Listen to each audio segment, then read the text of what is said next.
નમસ્કાર, હું છું શ્વેતા. આપનું હાર્દિક સ્વાગત છે અમારી ચેનલ રસોડુમાં. આજે અમે તમને લઈને આવ્યા છે માધુરી મેમના ઘરે જામનગરમાં. તો માધુરી મેમ, આજે અમારા વ્યુઅર્સને તમે શું રેસીપી બતાવવાના છો? આજે હું મેથીના રાઈસ શીખવાડવાની છે. એ સિંધીની પ્રખ્યાત રેસીપી છે. અચ્છા, તો શરૂ કરીએ. ચાલો શરૂ કરીએ. મેથી રાઈસ બનાવવા માટે આપણે લઈશું મેથી, તેલ, આમ લસણની પેસ્ટ છે, હિંગ, રાઈ, હળદર, મીઠું ને લીલા મરચાં કાપેલા છે. આ ભાત આપણે ધોઈને રાખેલા છે. ઓકે. આપણે કઢાઈ લીધી છે, એ ગરમ કરવા મૂકી છે ને આમાંથી આપણે તેલ લઈશું 3 ટેબલસ્પૂન જેટલું અને ગરમ થવા દેશું. તેલ આવી ગયું છે, આપણે આમાં રાઈ નાખીએ. અડધી ચમચી રાઈ છે અને 2 ચમચી લસણની પેસ્ટ છે અને લાઈટ પિંક એવું થવા દેશું આપણે. એટલે કચરું સતરાઈ જાય એવું સાતળવાનું. હા, એવું સાચું. બહુ લાલ નહીં થવા દઈએ.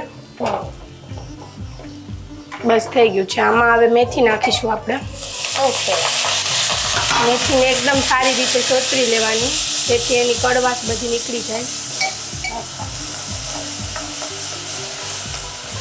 હા, કારણ કે મેથી તો જનરલી એમાં કડવાશ તો થોડી ઘણી એટલે તો જ. હોય જ છે.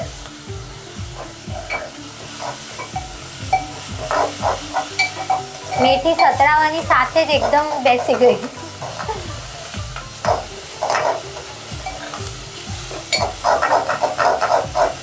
એકદમ સારી રીતે એને સાતરવાની, કલર ચેન્જ થાય ને ત્યાં લગે. અને સ્મેલ તો આવી જ રહી છે. લસણ ને મેથીનું જે ભેગું સંકળાઈ રહ્યું છે ને એની કોમ્બિનેશનની જે સ્મેલ હવે આવી આપણે રહી આમાં મરચાં નાખી દેસી, 5-6 કટિંગ કરેલા તીખા મરચાં લેશું, કેમ કે આમાં લાલ મરચું નહીં પડે. છે. અચ્છા, એટલે આપણે આને સતત આવી રીતે હલાયા હા, કરવાનું છે, સતત હલાવવાનું. સાતળવાનું છે.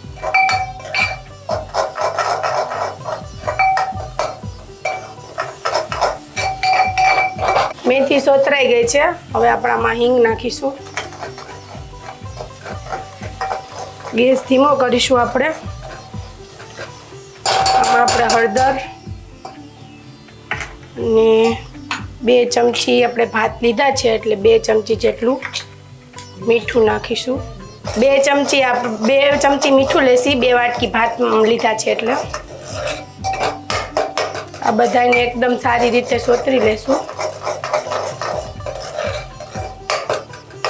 તમે જોઈ શકો છો આમાં મેથીનો કલર એકદમ ચેન્જ થઈ ગયો છે. હવે ઘટ પકડી લીધું છે. હવે આપણે આમાં રાઈસ નાખીશું જે આપણે ધોઈને રાખેલા છે. એટલે આપણે આને મેમ પલાળવાના નથી નહીં, ને? પલાળવાના નથી. ઓકે.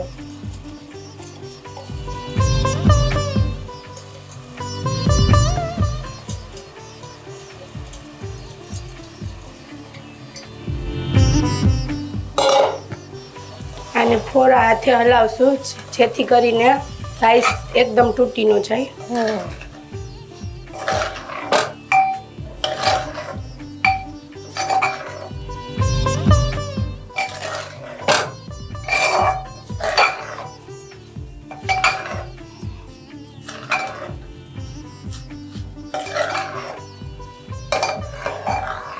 ગેસની ફ્લેમ ફાસ્ટ કરીશું.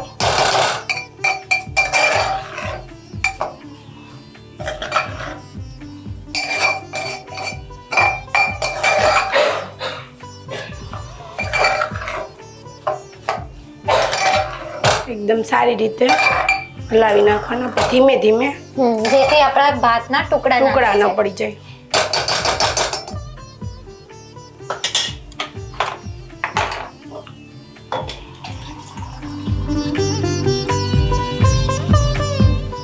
આપણે આમાં પાણી નાખીશું. 2 વાટકી ભાત લીધા છે આપણે એટલે આમાં 3 ગ્લાસ જેટલું પાણી જશે. અચ્છા, એટલે ભાતના પ્રમાણમાં ડબલ પાણી આપણે એડ કરવાનું ડબલ છે. પાણી એડ કરવાનું.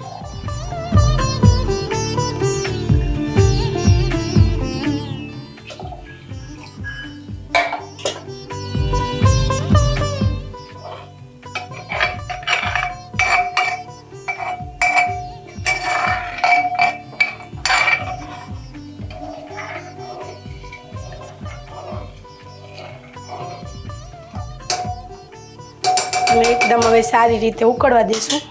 આ ભાત આપણે બધું પ્રોસેસ થઈ ગયું, પાણી નાખી લીધું હતું. હવે આ ઉકળવાનું શરૂ થઈ ગયું છે. આ એકદમ ખાડા ના પડી જાય, ભાતમાં સાવ પાણી સુકાઈ ના જાય ત્યાં લગી આપણે એને રહેવા દેશું. આવી રીતે જ ઉકળવા દેવાનું છે? હા, આવી જ રીતે ઉકળવા દેવાનું. ઓકે. તમે જોઈ શકો છો, મેં કીધું હતું એ પ્રમાણે ખાડા બધા પડી ગયા છે, પાણી એકદમ સુકાઈ ગયું છે. યસ. હવે આપણે આને છે ને ઢાંકણ ઢાંકી અને 5 મિનિટ માટે ધીમા ગેસે થવા દેશું. એકદમ ધીમો ગેસ કરીને આપણે એમનો એઝ ઇટ ઇઝ રહેવા દેવાનું છે ખાલી. ઓકે. 5 મિનિટ થઈ ગયા છે. આપણે રાઈસ જોઈ લઈશું કે કેવા થયા છે. આપણે એને પેલા આમ ચલાવી લઈશું કે નીચે પાણી તો નથી ને. તમે જોઈ શકો છો પાણી જરાય નથી. અને આપણે ચેક કરી, હા, અને એકદમ છૂટા થઈ જાય. અને આમ એકદમ દાણો પણ તમે જોઈ શકો છો પાકી ગયો છે. એટલે આપણા રાઈસ, મેથી રાઈસ રેડી છે. મેથી રાઈસ રેડી છે. તેને મેં લચ્છા પ્યાજ અને આપણે રાયતા સાથે, બુંદીના રાયતા સાથે તૈયાર કરેલ છે. માધુરી મેમ, અમારા વ્યુઅર્સને તમે ભાતમાં જ એક અલગ વેરાયટી આપી, એના માટે અમારા ચેનલ તરફથી એક સર્ટિફિકેટ અને એક ભેટ. Thank you. Welcome ma'am. વઘારેલો ભાત આપણે ખાધો હોય, વઘારેલી ખીચડી પણ ખાધી હોય, પણ આ મેથી રાઈસ યુનિક જ છે. ટ્રાય કરો, કોમેન્ટ કરો અને અમને જણાવો કે કેવા બન્યા છે. આવી અવનવી રેસિપી જો તમારે રોજ જે જોવી હોય તો અમારા ફેસબુક પેજને ફોલો કરવાનું ભૂલતા નહીં, જેની લિંક અમે નીચે જણાવેલી છે. તમે પણ જો ઈચ્છતા હોય કે અમે તમારા ઘરે આવીએ તમારી રેસિપી અમારા દર્શક મિત્રોને બતાવવા માટે, તો તમારે માત્ર અમને એક કોલ કરવાની જરૂર છે. અમારો કોન્ટેક્ટ નંબર અમે નીચે જણાવેલો છે. ધન્યવાદ.